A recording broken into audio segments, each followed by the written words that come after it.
sister, 6 years younger, and she was just a pain in the neck at that time. Now we're real close. And my dad was always working. What did he do? Various things. He wound up eventually getting into insurance and worked for 3A and then had his own agency for a while. And Dad always had a new car. He always bought a new car. To the kind of neglected other things, but he had a new car every year. And let's see, I went to grade school in Jefferson Grade School. Walked up a big hill, and we later would slide down the hill on our sleds in the winter. We thought it was such a big hill. And where did you grow up? In Omaha, Nebraska. Okay. Mm-hmm. And what was life like there? Well, it was fun. I was pretty active. I started working when I was 13. What did you do? I figured about my age. At that time, they didn't have babies get their Social Security so much. You could get it when you were 16. So I went in when I was 13, and the lady behind the counter said, "You're 16?" And I said, "Yes." She said, "Oh, okay." Give me my Social Security number, so I went to work. What was your first job? The first job I had was in the dime store. Kresge's dime store. Where everything costs a dime? Yeah, well, not really. It's just, they called it a dime store. Just a lot of little things, kind of like a drugstore would be now. And who was your best friend growing up? Isabel. What did you like about Isabel? Oh, she and I were quite a bit alike. And we had fun together. We're still good friends. Oh, really? Yeah, we email back and forth all the time. Wow. Yeah. And what was the biggest trouble you ever got into? The biggest trouble? Well, I was a pretty good kid. One thing I did do that I'll never forget, I was about 10. My father had fixed up a swing in the backyard. And whenever I got home from school, I'd change clothes and go out there and play. And one Saturday, I was out there playing with some friends, and Mom wanted me to come to the house. And I didn't want to go, and she called me a second time. And I stuck my tongue out at her. So when I knew that was a big mistake right then and there. Got to the house, and Mom gave me a pack of the back of the hand.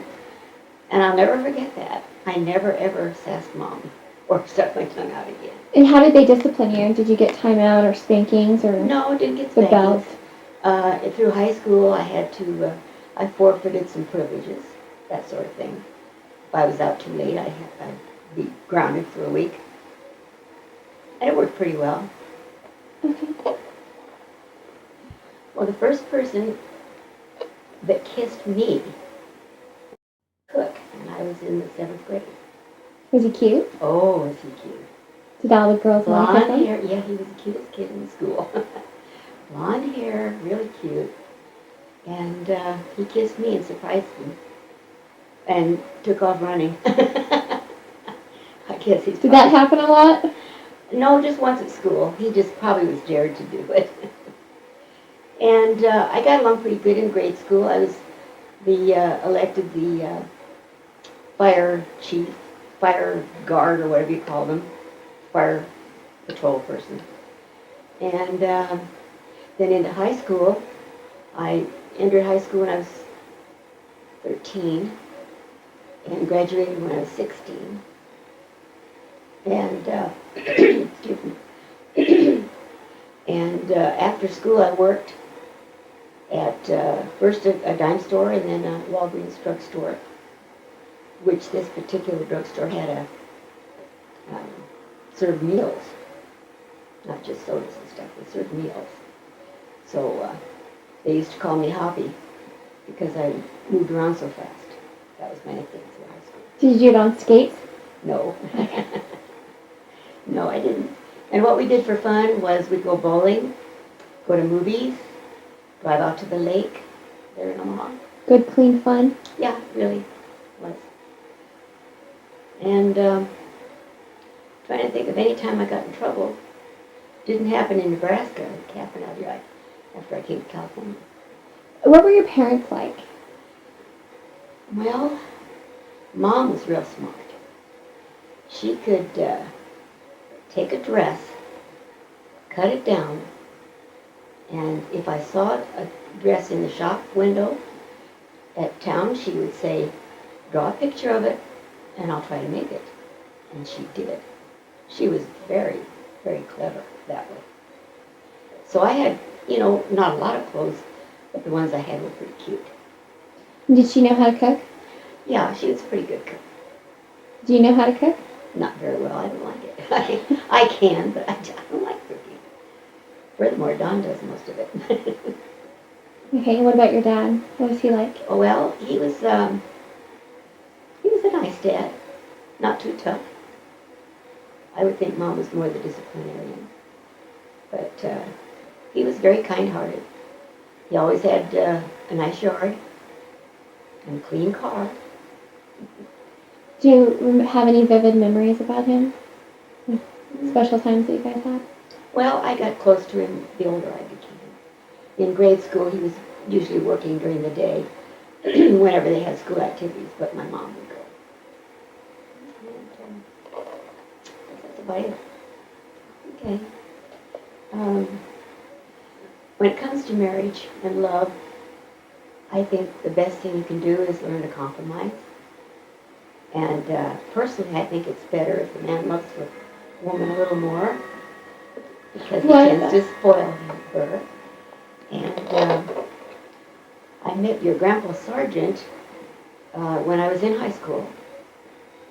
He was invited to a party. One of his friends was going into the service, and they invited me to the party because they wanted me to meet Bill.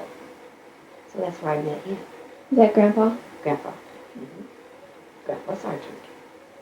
And I met Don out here in California. Okay, well, tell me a little bit more about how you met Grandpa and how that kind of came to be. Mm-hmm. Okay. So you met him at a party.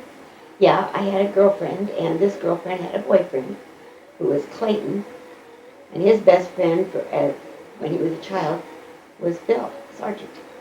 He wanted me to meet him, so they invited us to the party. And how long did you guys date before you got married? Oh, probably 8 months, maybe 8 months. Do you think that was long enough?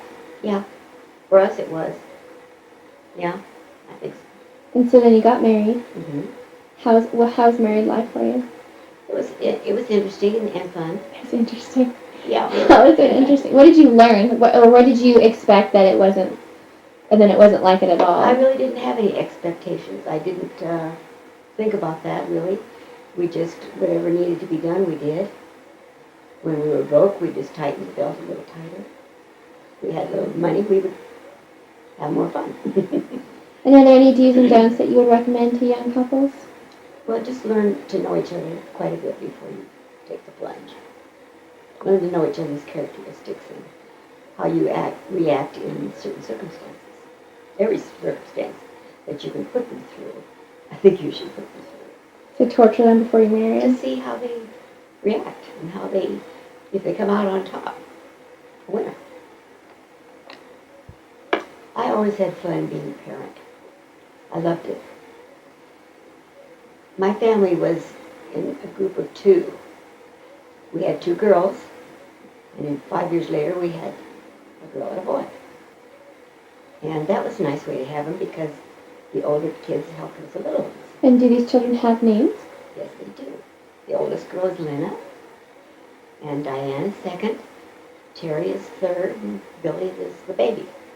The girls always claimed that I spoiled him, but then they found out that I really didn't. I didn't spoil him at all. And what were your views on disciplining? Well, I used to read a lot, and I pretty much would give the kids timeouts, that sort of thing. If they misbehaved or started to argue, I'd set them in the middle of the floor on a chair, and the other kids got to play all around them, and they sat there alone and couldn't get up. And that was their punishment. And as a last resort, I'd paddle them, spank them on the back. Did you have a special paddle? No, not really. Okay. And what was the most challenging part about being a parent? The work, a lot of work. and you had to be consistent, which I was, I thought. And I don't know, I played with my kids, and I read to them. And some of the nicest memories we have is our story hour that we had every night before bed. And what was life like growing or raising kids on a farm and being poor and having a lot of kids and not a lot of money? Well, they played outside a lot. We had a lot of fun. We had friends over, and really didn't feel that poor. I don't think the kids realized they were poor until they were in high school, and they compared their wardrobes perhaps with other kids. But they were always clean and well mannered, and I used to get a lot of compliments on the kids because they were such nice kids, and I enjoyed raising them. I had fun. I really didn't like it when they had to go to school. They had to leave me, and I didn't like that. And what was the greatest lesson you taught your kids? I don't know. You probably have to ask them. What do you think? Well, I think perseverance, maybe. Hang in there. Work hard at it. Enjoy it. And what was the best lesson that your kids taught you? Oh, me. Discipline, I guess. Discipline of my time. Blocking out the right amount of time with each kid. And who was the most challenging kid to raise? Probably Billy, because he was the only boy, and he was fine until he was an 8th grader, and then he started getting into trouble. So he was probably the most challenging. And what do you admire most about each of your kids? They've all finally turned out okay. Well, no, specifically about each one of them. Each one, well, Lena's headstrong, but she's determined to get to the end of her goal, and she does. And Diane was kind of the little wild flower girl, and she's finally come around and settled down, and thank you, Lord, for that.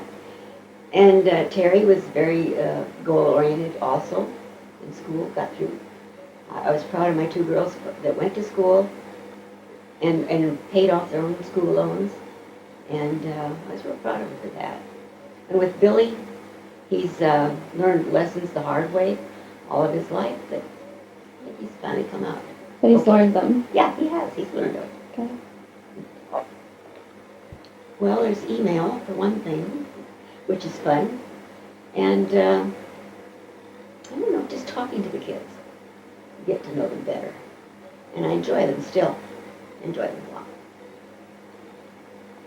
And Next question. The worst and best part of family gatherings? Well, I think just being together was always fun.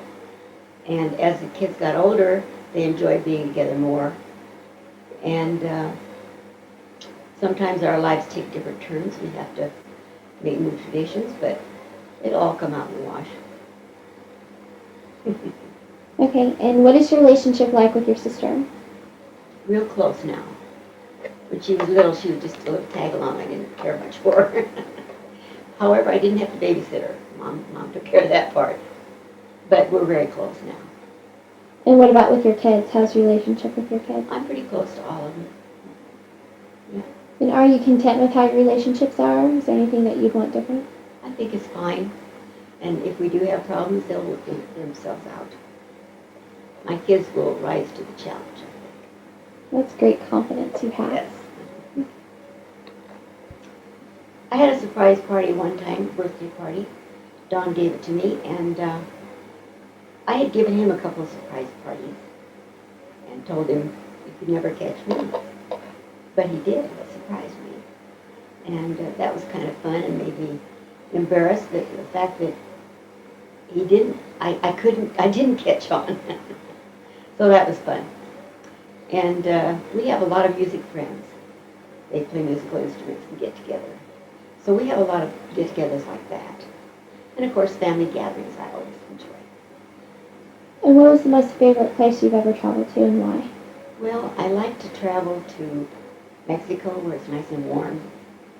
And of course to see Diane and Billy up north, Northern California and Washington. And Don and I took a trip once to Vancouver, British Columbia. It was very beautiful up there. We enjoyed that. I've done more traveling with John than I did when I was younger because our kids are all grown now. Okay, what do you wish you had growing up that kids have now? I think kids today have almost too much.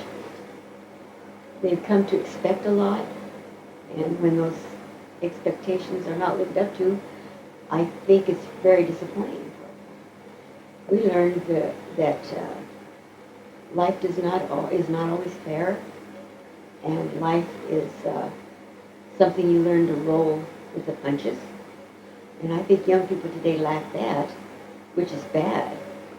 But when I was young, all my friends worked after school, so we weren't idle very much. You know, we worked and went to school and kept our social life active, and that's the best fun for me because it was more people-oriented.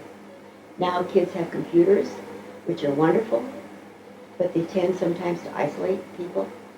I think people have lost the art of writing letters. I know I have. It's just so easy to sit there and type out a little note or send a mechanical birthday card, and I think some of the niceties have gone because of that. But I really enjoy keeping in touch with old friends and the family. And how can parents get back to the basics of parenting or just the simple life of raising kids? I don't know. It's a difficult thing. Families are so different now. Don't always have both parents to raise kids, and that's sad. And the kids themselves, I think, are so grown up, much more mature, or maybe they are not as mature as just knowing a lot. Knowing a lot doesn't always mean you're mature about your decisions and so on. But I think maybe it just boils down to young people nowadays. It's sad they're not busy enough, so they create their own mischief. And sometimes that's not too good. And do you remember the first election you ever got to vote in? Well, that was I voted after I got married, because I married young. I was, almost 17 when I married, which is very young. And although I was pretty mature for that age, but I didn't vote until after I was married, and I can't really remember the year, the election. I don't remember which one. Were you a Republican or a Democrat? A Democrat. All the way? All the way. However, now I vote more for the person and the platform than I do the party. I don't follow strictly the party. And how did your perspective change during midlife? And are there any changes that you'd want to make in your past if given a chance? I've had a pretty good life, and the bad parts I don't think about much. The unhappy parts I try not to think about. And right now I'm very happy, content, and I think the thing I would change, if anything, would be being able to travel more now. I love it and would like to be able to do more of it.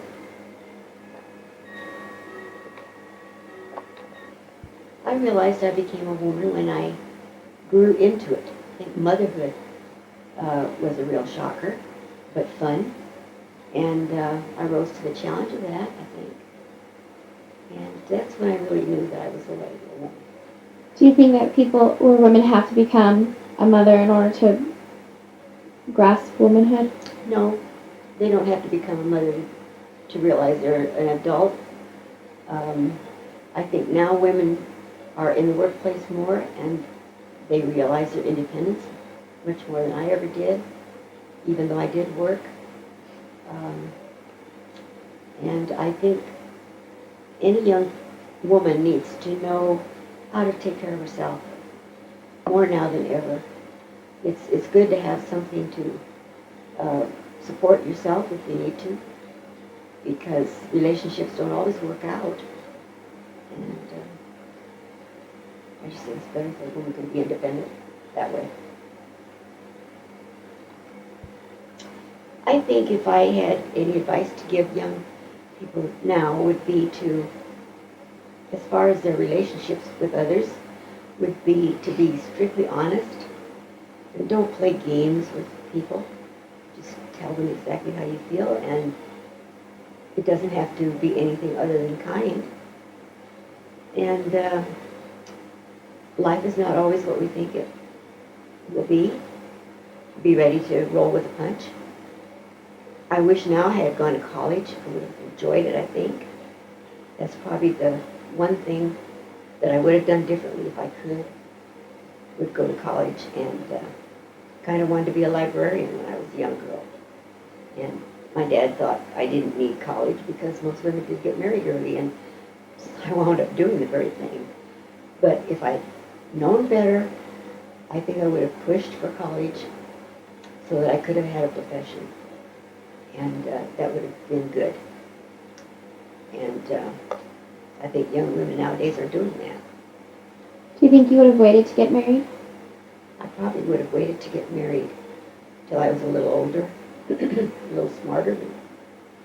However, I did a lot of praying when I was raising my kids, and I think God helped me to do that, to raise them better, because I didn't ever flinch from any of those responsibilities. I enjoyed it. What was the best lesson life has taught you? Best lesson life has taught me. I think it comes back to integrity and honesty. Having a good life, a good relationship with God helps. In fact, it's probably the best thing, because you have a friend there that you may lose all your earthly friends, but you always have God. I don't really fear dying. I fear pain at the end. I don't want that. But I wouldn't want any heroic measures to be taken either, because I don't believe in pain. I've had enough. And I wouldn't want to see anyone suffer. I think that's cruel. And as far as any memorials, I don't know. I don't know how my kids think of me. I really don't. Do you believe in an afterlife? I believe that someday Christ will come back to earth and we'll have a new life here. That's what I believe. And in one sentence, how would you say you lived your life? I lived my life.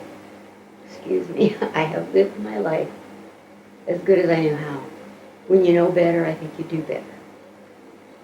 And that's the way I've tried to live it. And if you only had 3 minutes left on Earth, what messages would you want to leave behind to your friends and family? Well, let's see. Message. Just